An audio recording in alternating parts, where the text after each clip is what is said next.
Good morning mga kababayan, magandang hapon sa inyo lahat, mga idol, mga kaibigan.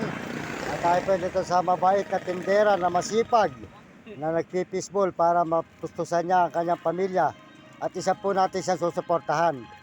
Lahat po ng mga inaano natin, susuportahan natin at sila po ay mga nagsisipag para lang po makaraos at sila po ay wala rin kakayanan pa sa buhay. Kaya po sila yan, ang kanilang hanap buhay.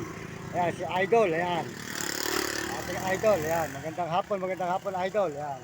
Supportahan po niyo yung kanyang fishball, kikiam, at saka po wek-wek. Ayan, wek-wek. Ayan. So, ano to tawag dito?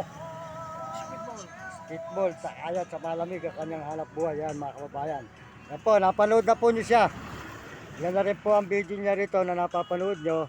Kaya makita po niyo siyang muli. Siya po ay ating tutulungan. At ganun po tayo pagpapalain. Bibigyan po natin tulong ang mga tao ng ating mga kababayan dito po sa Bulacan at kung saan man po tayo nasusuot na lugar. Tutulungan po natin ang ating mga dapat tulungan. Yan, ito, yan. Tulog mo tayo, fishball. Oo, hindi, talagang magalala. Mga para kalala mga sa lilipat na linggo.